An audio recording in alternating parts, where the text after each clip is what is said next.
Welcome to a new video with Mr. Math. Today's topic is volume. Let's take a look at the shape that we have today. It says a rectangular prism has a length of 20 inches and a width of 11 inches, a height of 13 inches.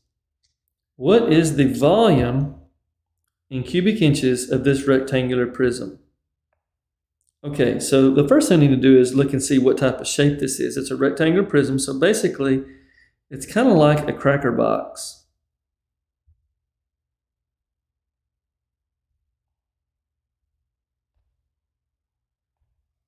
I know that looks like a loaf of bread, but it's kind of like a cracker box.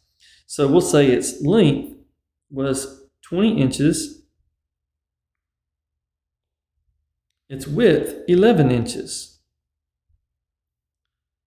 Now, let's go ahead and calculate this area right here of sort of the end or the bottom of the prism, okay, or the bottom of the cracker box, let's say.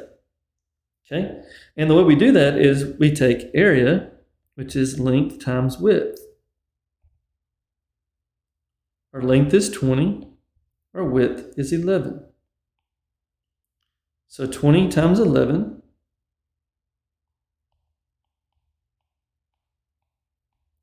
is 220.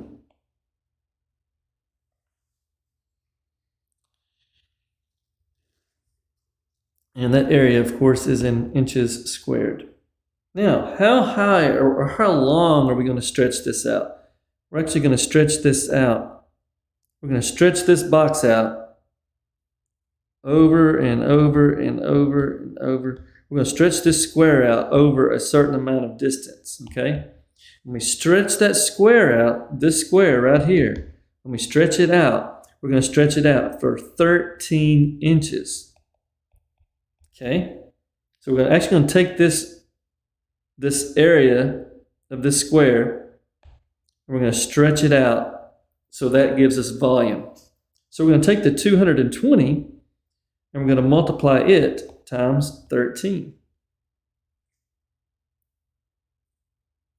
So we have 3 times 0, 6, and 6. 0, 2, 2. So we get 2,860 is our answer. Okay, but since we're multiplying by inches, inches squared times inches is inches cubed. So we get 2,860 cubic inches. B.